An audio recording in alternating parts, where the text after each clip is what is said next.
اور بھائیوں، انہی کے بارے میں اللہ تعالیٰ نے سورۃ قمر میں فرمایا اِنَّا أَرْسَلْنَا عَلَيْهِمْ رِيحًا صَرْصَرًا فِي يَوْمِ نَحْسٍ مُسْتَمِرٍ، کہ ہم نے ان پر تند و تیز ہوا، مسلسل چلنے والی ہوا، ایک منحوس دن میں ان پر بھیج دی۔ منحوس دن تھا وہ، اور وہ دن جیسا کہ مفسرین لکھتے ہیں کہ وہ بدھ کا دن تھا۔ شاں شاں کرتی ہوئی ہوائیں آئیں، اس کا آغاز ہوا، اور بھائیوں مسلسل 7 راتیں اور 8 دن وہ ہوائیں چلتی رہیں، اور کیا کرتی تھیں؟ تنزع الناس كأنهم اعجاز نخل منقعر، ان کی گھروں سے، مضبوط گھر تھے، یہ ہوائیں اس کے اندر داخل ہوتی، ان کو گھر سے کھینچ کر نکالتی، ان کو پھر اوپر لے جاتی اور وہاں سے زمین پر پٹخ دیتی۔ كأنهم اعجاز نخل منقعر، وہ ایسے ہو جاتے تھے زمین پر گرنے کے بعد ان کا سر ان کے دھر سے جدا ہو جاتا تھا۔ یہ وہ قوم ہے جو بہت لمبی ہوتی تھی، بہت طاقتور ہوتی تھی، اور کہتی تھی من هو اشد منا قوة، ہم سے بڑھ کر طاقتور کون ہوگا؟ اپنی طاقت پہ گھمنڈ کرتے تھے۔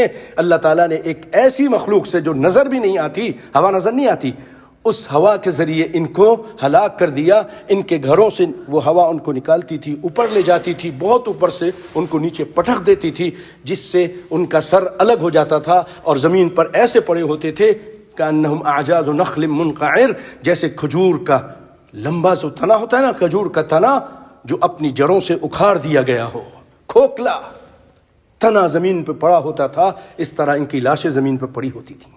وہ جو ہوا تھی وہ کیسی تھی؟ سورۃ ذاریات میں اللہ تعالیٰ فرماتا ہے وَفِي عَادٍ إِذْ أَرْسَلْنَا عَلَيْهِمْ الرِّيحَ الْعَقِيمَ، کہ عاد پر ہماری طرف سے جو ہوائیں بھیجی گئیں، ایسی ہوا تھی جو خیر و برکت سے خالی تھی۔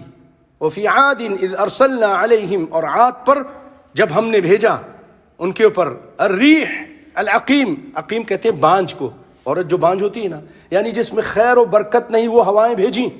ما تذر من شيء اتت عليه الا جعلته كالرميم، جس چیز پر وہ ہوا پڑتی تھی اس چیز کو بوسیدہ ہڈی کی طرح چورا چورا کر کے رکھ دیتی تھی۔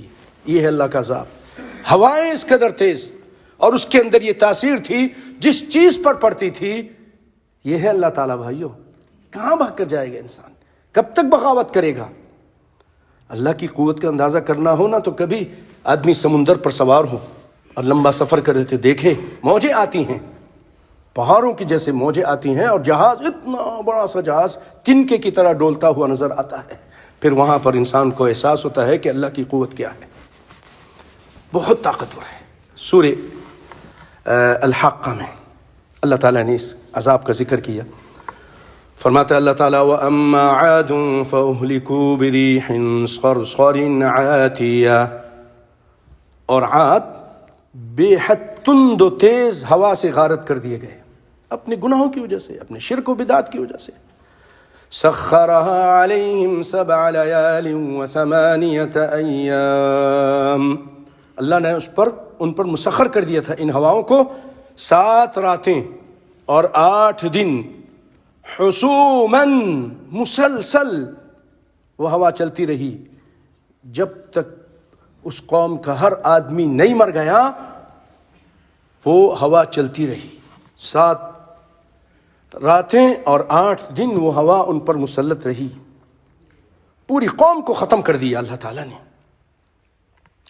فَتَرَى الْقَوْمَ فِيهَا صَرْعَىٰ كَأَنَّهُمْ أَعْجَازُ نَخْلٍ خَاوِيَةٍ، تو آپ دیکھتے ان کو اس طرح گرے تھے جیسے کھجور کے کھوکھلے تنے۔ یہ قرآن پاک میں ان کا ذکر آیا ہے۔ بھائیو، اس میں ہمارے لیے عبرت ہے کہ ہم اللہ سے بغاوت نہ کریں، اللہ کے سامنے، اس کے حکم کے سامنے اپنے سر کو جھکا دیں، اور شرک اور بدعات سے بچیں، اور نبیوں کی اطاعت کریں۔ اللہ تعالیٰ مجھے اور آپ کو سب کو قرآن و سنت پر عمل کرنے کی توفیق عطا فرمائے۔